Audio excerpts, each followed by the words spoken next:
My wife turned me down in bed. Don't touch me, I have self-respect. Next day I turned down her demands. Don't ask me, I have self-respect. She lost her mind. I never thought a simple touch could shatter everything. But the moment her cold words hit me that night, I knew my entire world, everything I believed about my marriage, was about to unravel irrevocably. The air in our apartment felt heavy, thick with unspoken tensions, as I sat beside her on the couch, desperate for just a sliver of the connection we used to share. I married Chloe thinking she was my forever person. For a while, she was. But somewhere between our third and fifth year, she became someone I barely recognized. I was 36, a project manager in Denver. I worked hard, never cheated, never gambled, never did anything that would make a reasonable person walk away. Apparently, being a good husband wasn't enough. The change crept in slowly, like mold behind the walls. You don't see it until the damage is done. Chloe started spending more and more time with her friend, Brittany. This newly divorced woman seemed to have made hating men her full-time job. Suddenly, every conversation with Chloe felt like I was being cross-examined by a prosecutor who'd already decided I was guilty. Her mom didn't help either, always calling at dinner, making comments about how her friend's daughter married a doctor, or how her neighbor's son-in-law bought a boat. Subtle digs, always making it clear I wasn't measuring up. The bedroom went cold first. Not all at once, but in stages, like someone turning down a thermostat until you're shivering. She'd come to bed later and later, always with her phone, always with some excuse. And I tried to be understanding. That's what you do in a marriage, right? But understanding turned into weeks, then months.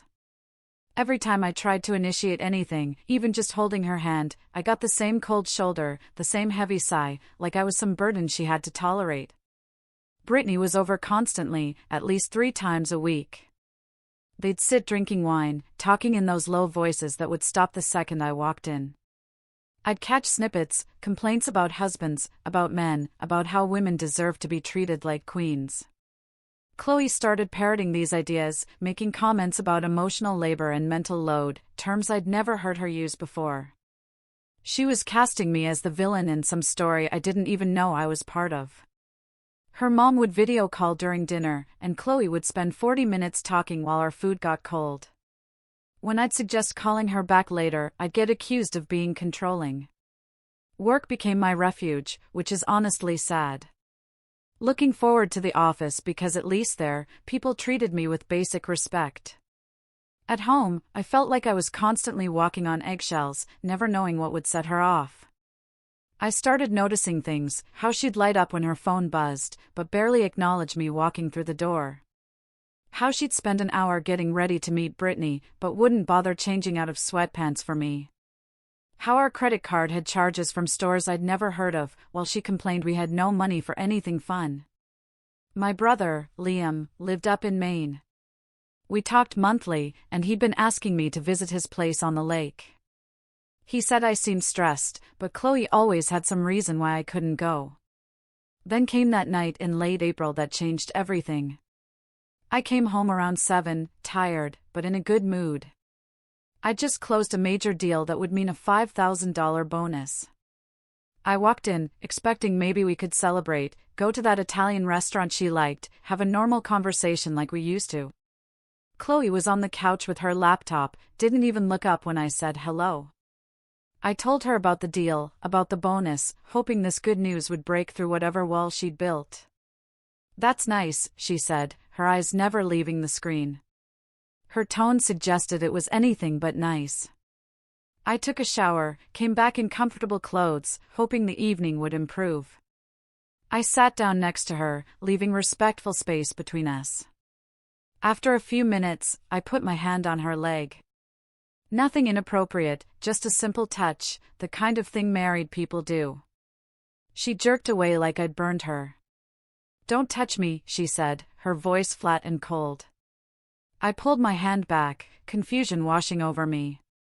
I asked what was wrong. She finally looked at me, and the expression on her face was pure disgust.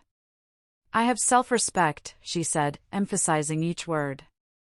I'm not just going to let you touch me whenever you feel like it. The words hit me like a slap, not because they were loud, but because of how casual they were, how easily she'd turned a simple gesture into something dirty and demanding. I asked what she meant, keeping my voice calm. She rolled her eyes, closed her laptop with force, stood up, and said she was going to bed. You can sleep in the guest room tonight, she added. I need space. Space from her husband who worked 50 hours a week to help pay for everything. Space from the man who'd never raised a hand to her, never insulted her, never given her any reason to treat him like a stranger. I didn't follow, didn't argue, didn't beg. I just sat there, feeling something inside me crack. Not my heart, exactly. More like my willingness to keep playing the role of the understanding husband who accepts whatever scraps get thrown his way. I barely slept that night, just lay there thinking about how we'd gotten here. The next morning, Chloe came out looking refreshed. Made herself coffee. Didn't offer me any. Acted like nothing had happened. She started talking about meeting Brittany for lunch, needing money for new clothes. Casual conversation, like we were roommates instead of married people. That's when something clicked. Call it clarity, or exhaustion from trying to make someone happy who decided being happy with me wasn't part of her plan. She asked me to transfer her $500 for shopping. Said it like you'd ask someone to pass the salt. I looked at her, really looked at her. I saw the entitlement in her eyes. No, I said, simple and clear. She looked up, confusion crossing her face. I have self-respect, too. The silence was deafening. You could hear the kitchen clock ticking. Could hear everything except Chloe breathing, because I think she'd stopped for a second. Her face went through 5 emotions in 3 seconds: confusion, shock, anger, disbelief, and finally this cold mask. She asked what I'd just said, her voice quiet but dangerous. I repeated myself, slower. I said, no. I have self-respect, too, and I'm not funding a lifestyle for someone who treats me like garbage in my own home. She laughed. Not a real laugh. One of those bitter sounds people make when they can't believe what they're hearing. She told me I was being ridiculous, that $500 was nothing, that I was supposed to support her. I stayed calm. I told her support goes both ways, respect goes both ways. I wasn't going to be her personal ATM while she couldn't even stand me touching her. That's when she really lost it. Started yelling about how I was controlling, manipulating her with money, just like every other man. I didn't yell back, just stood there, letting her rant while I finished my coffee. When she ran out of steam, I told her I was going to the gym, then to Ryan's place for poker night. She demanded I cancel, said we needed to talk. I told her we could talk tomorrow, grabbed my keys, and walked out while she was still mid-sentence. That gym session was the best workout I'd had in months.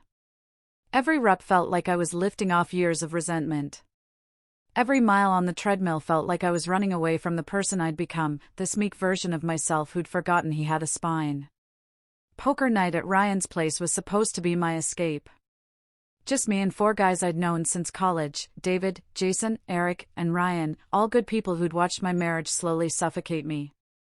Ryan lived 20 minutes from me, had a proper poker setup, and these nights happened twice a month like clockwork. I showed up around 8, feeling lighter than I had in weeks. The guys were already there. We played a few hands. I was actually winning, the conversation flowing easy, normal stuff that made me remember what it felt like to just be a person instead of a punching bag. Then around 9:30, my phone buzzed. A text from Chloe asking where I was, when I'd be home. We needed to talk. I ignored it. 10 minutes later, another text, more demanding, telling me to come home now. I put my phone on silent and focused on the game. That's when I heard the knock on Ryan's door. Not friendly. Aggressive pounding that made everyone look up. Ryan answered it, and I heard Chloe's voice before I saw her. Loud and sharp.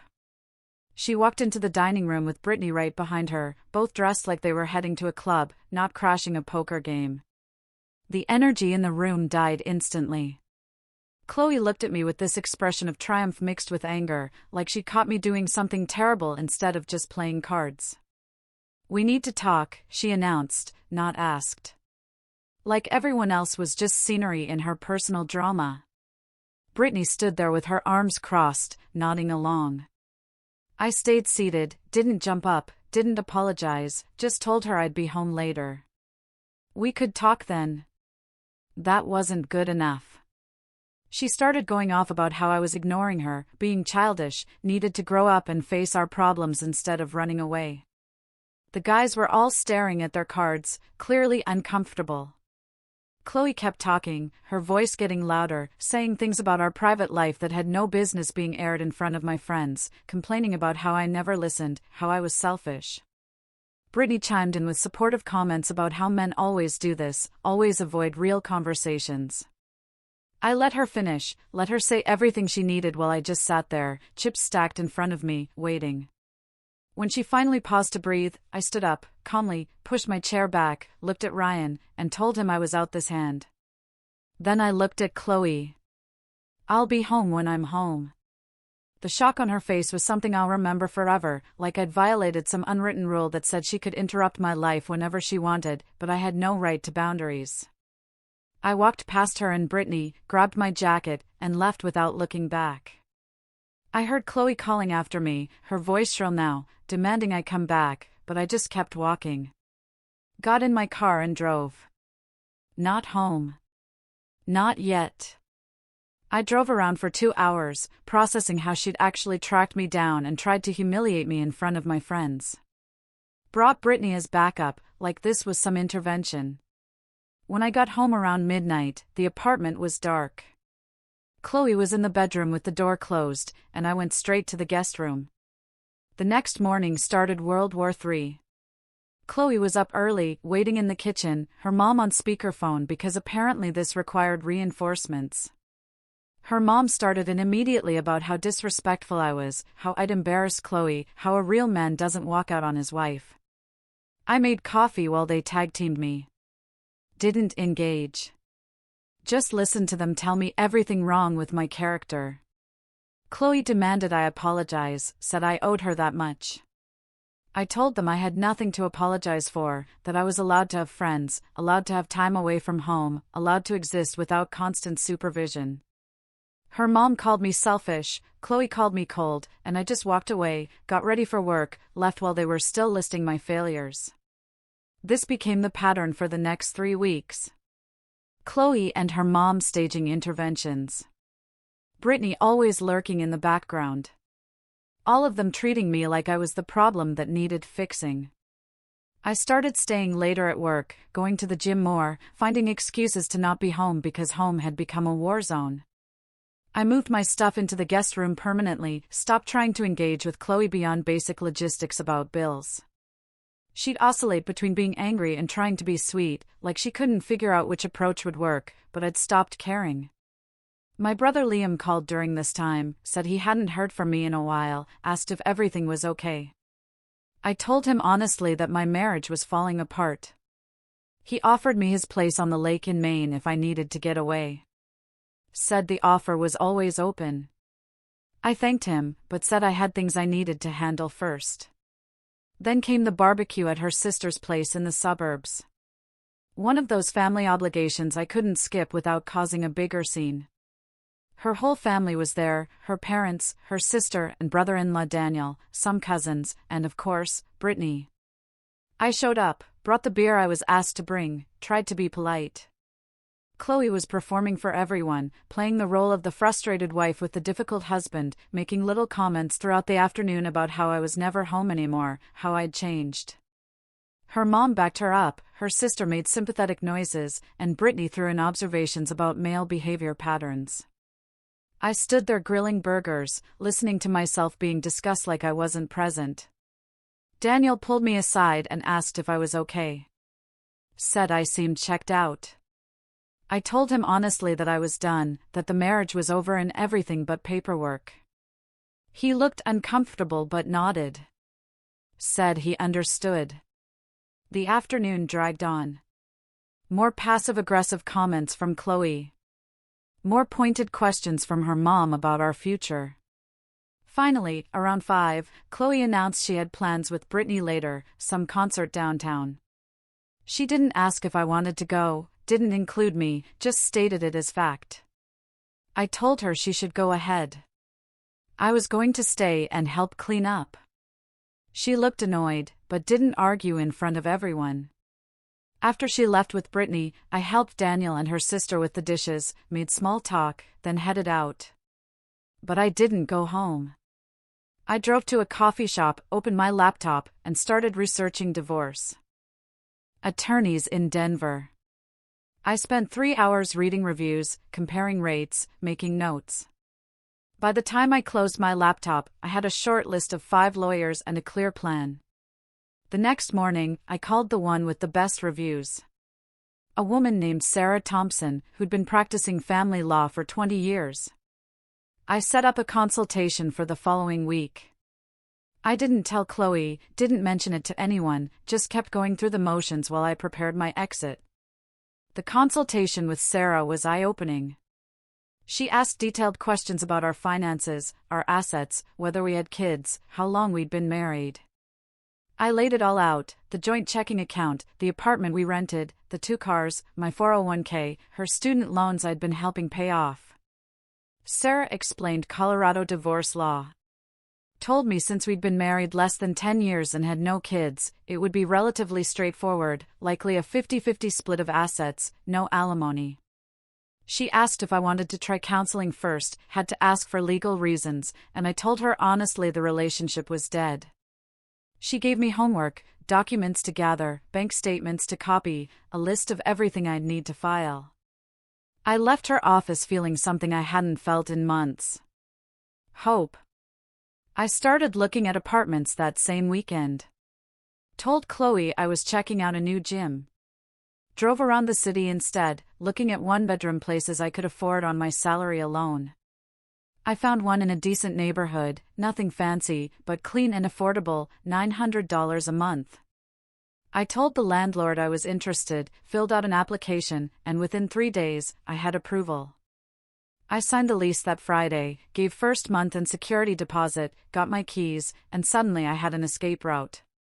Back at the apartment, Chloe barely noticed my absences. She was too busy planning some girls' trip with Brittany to New Orleans. I'd become invisible in my own marriage, and instead of fighting it, I was using it to plan my exit. I started moving things slowly. Took a carload of clothes and books to the new place while Chloe was at work. Another load of kitchen stuff, my laptop and documents. Piece by piece, dismantling my presence from our shared apartment. The Friday before I was planning to serve her papers, Chloe's mom showed up unannounced, let herself in with the spare key, and found me in the guest room packing the last of my clothes. She stood in the doorway horrified, demanded to know what I was doing, whether I was leaving. How dare I even think about abandoning her daughter? I told her calmly that I was organizing my things, that Chloe and I were having serious problems she was well aware of, and that she should probably knock before using that key, or better yet, give it back. She went off about family and commitment and how my generation gives up too easy. I just kept packing while she talked, didn't argue, didn't explain, just let her waste her breath while I folded my last few shirts and sealed the box with tape. I served Chloe the divorce papers on a Tuesday morning in mid-June.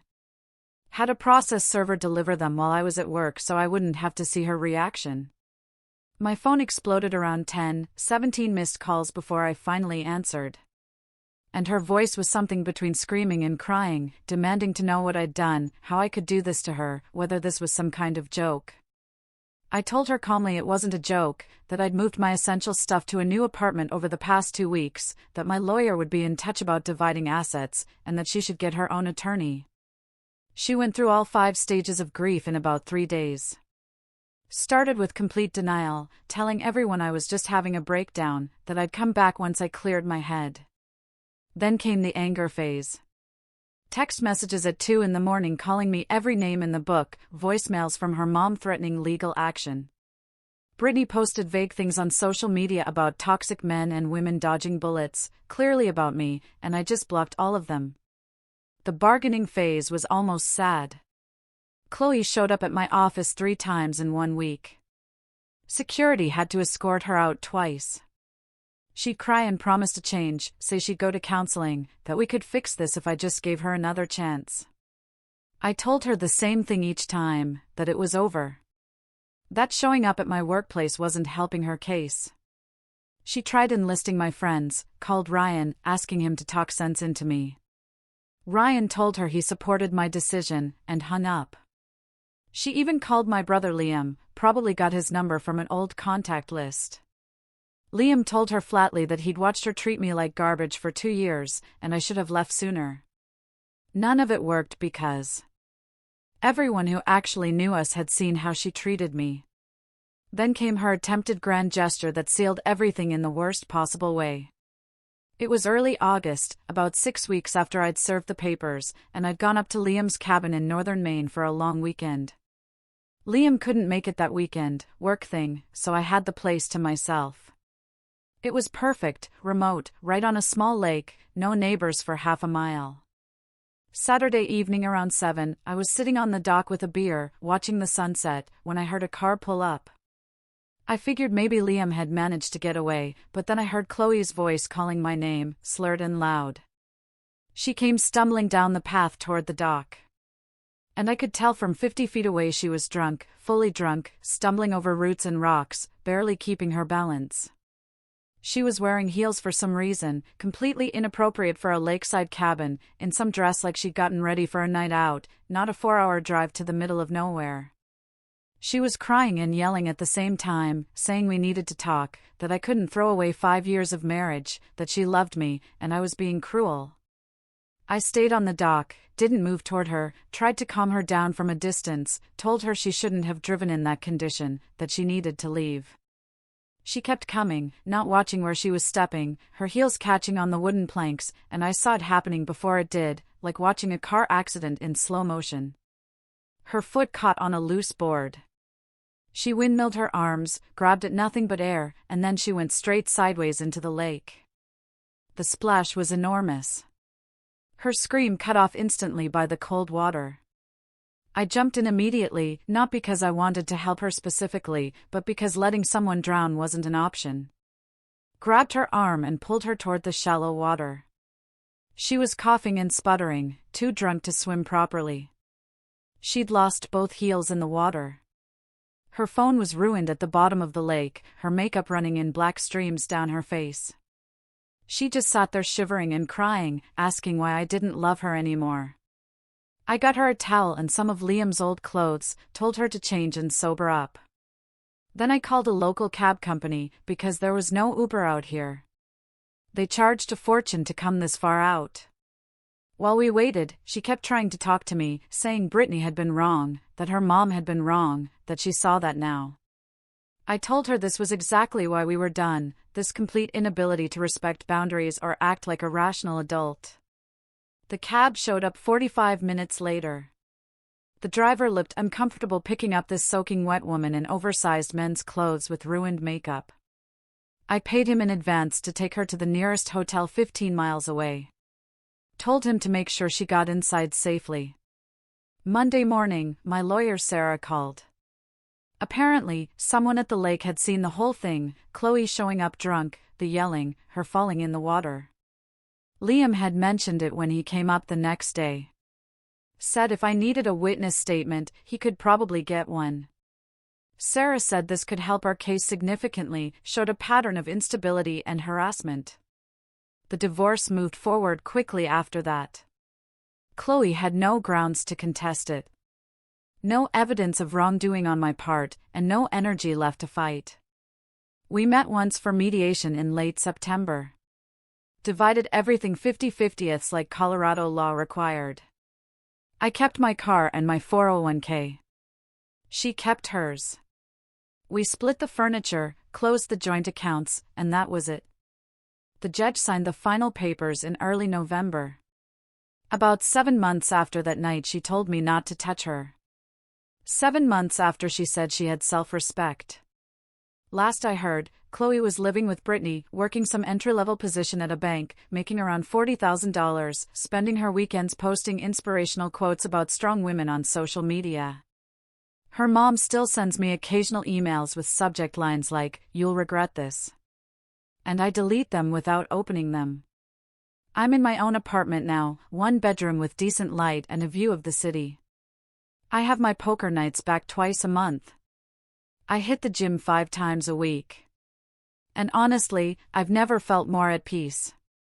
My friends say I look younger, happier, like someone lifted a weight off my shoulders. And they're right. I spent 5 years trying to make someone happy who decided being miserable with me was more satisfying than being happy alone. Chloe wanted respect. She got it. I respected myself enough to walk away. Sometimes the best thing you can do for a marriage is end it. And sometimes the person who claims they have self-respect the loudest is the one who understands it the least. I learned that self-respect isn't about controlling someone else or making demands. It's about knowing your worth and not accepting less than you deserve. And the day I finally learned that lesson was the day I took my life back. What would you have done if you were in my shoes?